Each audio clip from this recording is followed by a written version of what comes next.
Sebagian ulama mengatakan ala habibika itu diartikan secara hakiki, yang artinya atas kekasihmu Muhammad. Ya.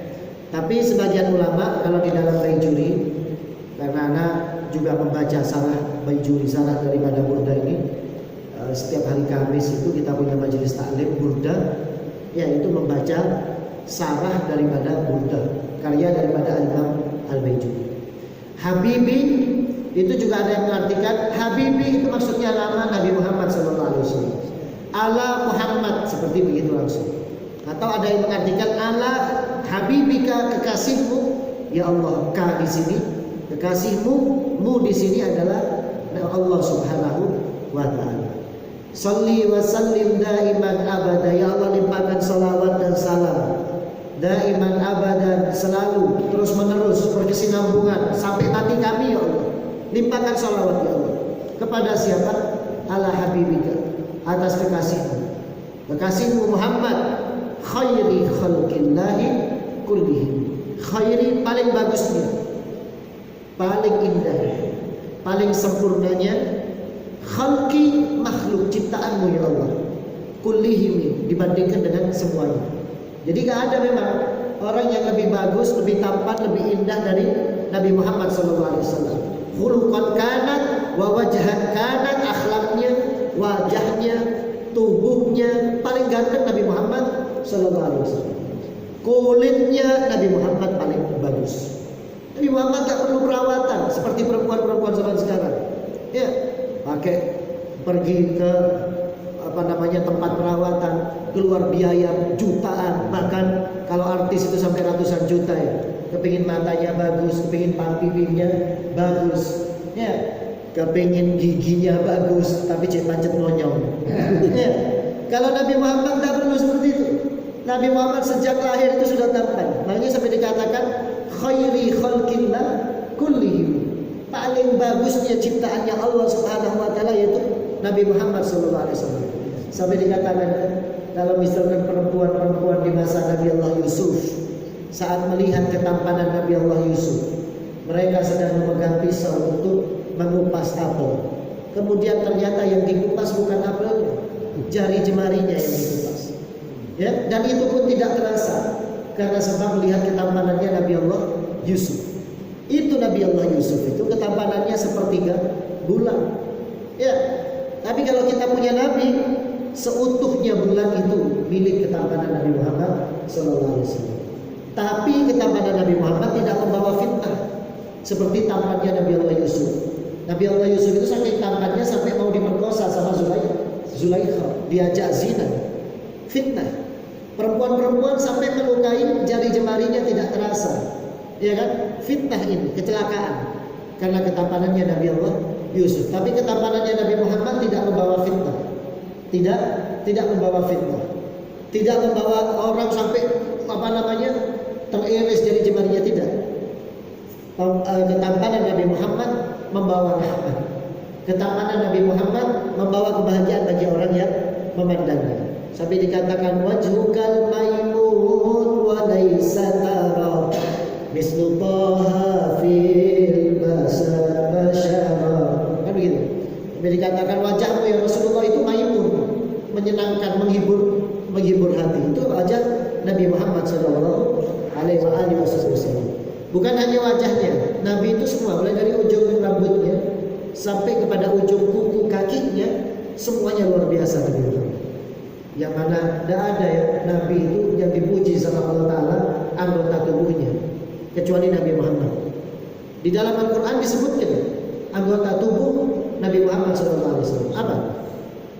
Alam nasrah laka sadrak wa wada'na anka wizraka alladhi anqadha dhahrak wa rafa'na laka dhikrak fa inna ma'al usri yusra. Inna ma'al usri yusra. Alam nasrah laka sadrak, disebutkan sama Allah Ta'ala dadanya Nabi Muhammad dalam Al-Quran. Gak ada Nabi-Nabi itu disebutkan anggota tubuhnya oleh Allah Ta'ala, gak ada kecuali Nabi Muhammad Sallallahu Alaihi Wasallam.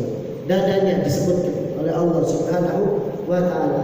Banyak anggota tubuh yang disebutkan daripada anggota tubuh Nabi Muhammad Sallallahu Alaihi Wasallam.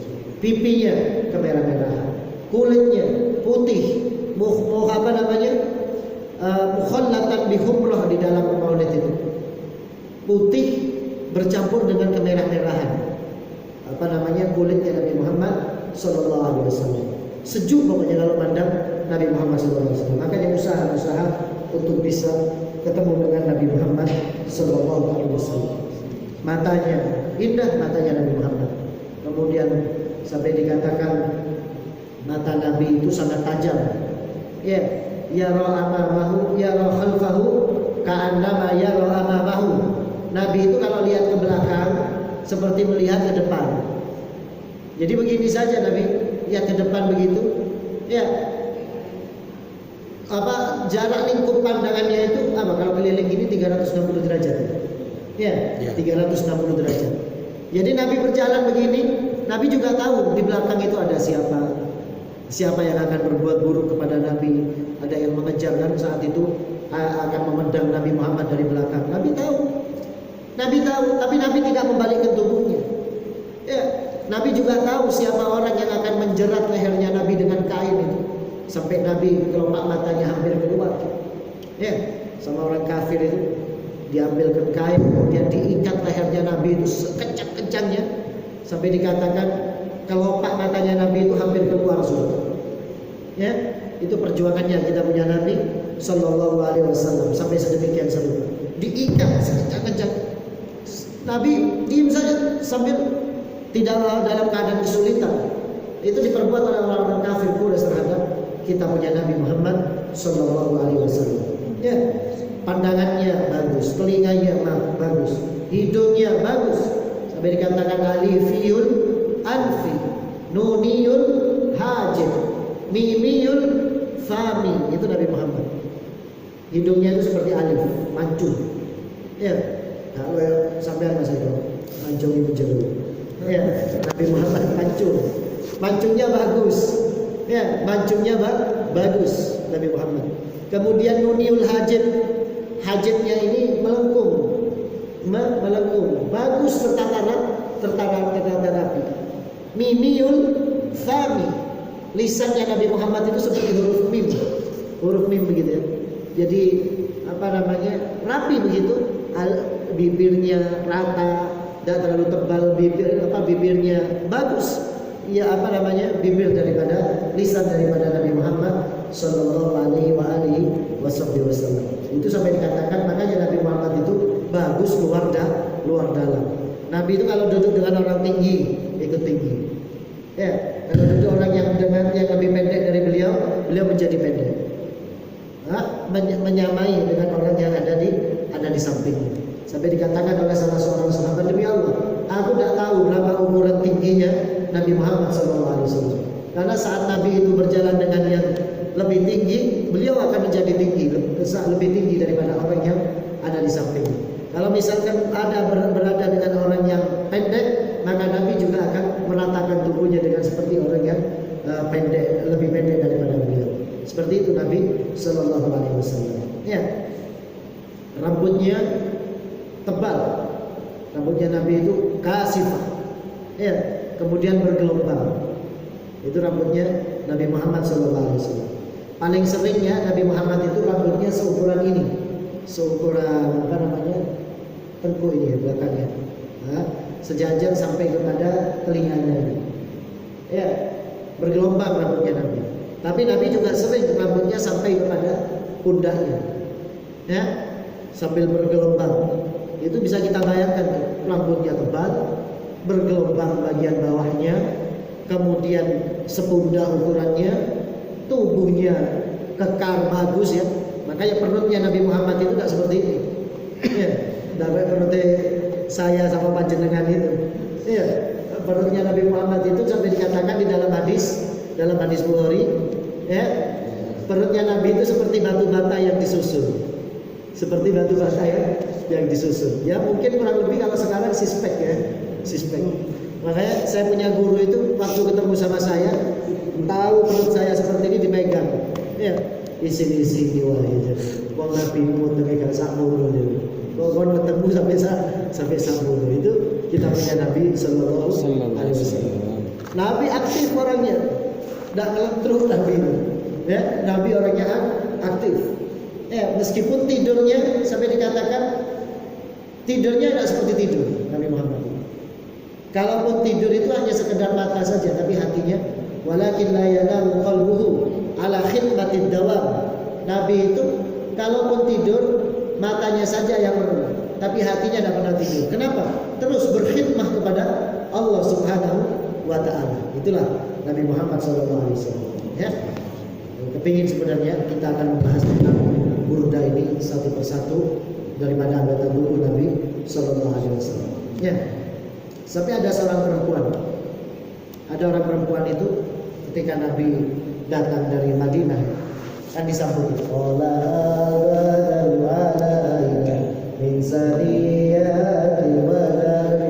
datang itu Nabi SAW. Perempuan-perempuan yang ada di dalam rumah itu semua membuka jendelanya. Gitu. Kepingin melihat wajah Nabi SAW. Dilihat dari jauhan. Ya.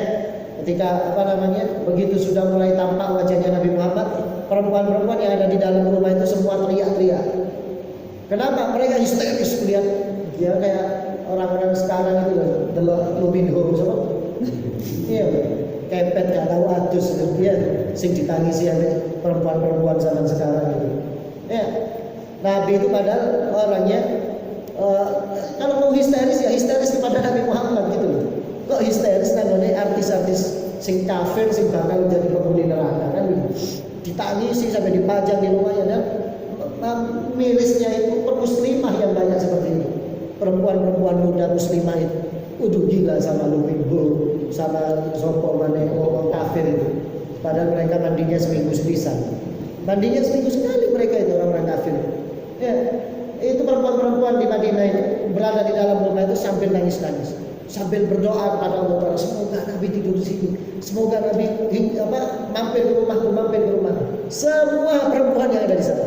Bahkan dikatakan bukan hanya perempuan yang sudah punya usia, bahkan anak-anak kecil pun ketika sudah dilewati sama Nabi Muhammad itu nangis ingin digendong sama Nabi SAW. Bahkan anak-anak kecil semuanya saat Nabi SAW datang. Antum tahu siapa yang pertama kali melihat Nabi Muhammad ketika Tola al-Badru itu datang ke kota Madinah?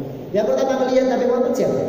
Anak kecil yang ada di atas pohon 3 hari 3 malam nunggu kedatangan Nabi. Jadi kalau mau ada tamu, pengen tahu tamu itu sudah mulai datang atau tidak, orang-orang dulu itu naik ke atas pohon dilihat. Kalau sudah mulai kelihatan bayangannya, ya berarti tamunya sudah dekat gitu. Nah itu anak-anak kecil itu naik ke atas pohon karena dapat kabar kalau Nabi mau hijrah ke Madinah gitu. Nah anak-anak kecil itu naik ke atas pohon sampai dikatakan anak kecil itu oleh ngerti Nabi Muhammad telung dino telung wengi gak mudun. 3 hari 3 malam ada di atas pohon. Dan yang pertama kali membawa kabar kedatangan Nabi Muhammad saat itu adalah anak-anak kecil itu.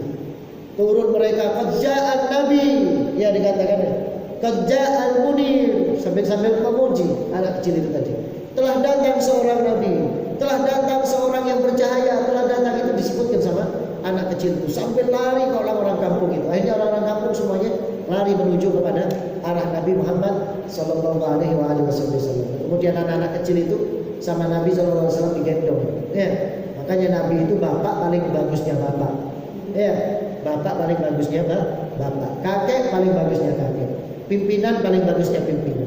Semua Nabi Muhammad dalam posisinya bagus. Dalam kedudukan dan pangkatnya Nabi Muhammad istimewa. Itulah bagaimana kita harus belajar sejarah Nabi Muhammad SAW.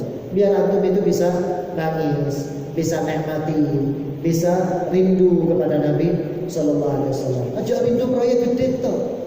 Iya. Rindu cairan duit toh, jangan. Nah, rindu sama omset besar saja, jangan. Sekali-kali coba rindu kepada Nabi SAW. Sekali-kali coba malam hari itu keluar untuk demi Nabi Muhammad SAW. Jangan keluar rumah metu sekiranya hasil. Nek gak hasil gak metu teko omah. Males mending ngopi wae nang omah. Begitu. Jangan punya prinsip seperti itu. Sekali-kali keluar demi Nabi Muhammad. Sekali-kali keluar untuk menyenangkan Nabi Muhammad SAW. Nanti kita akan merasakan nikmatnya hidup itu begitu. Nikmatnya hati sambung dengan Nabi Muhammad SAW. Semoga dengan berkat bulan Maulid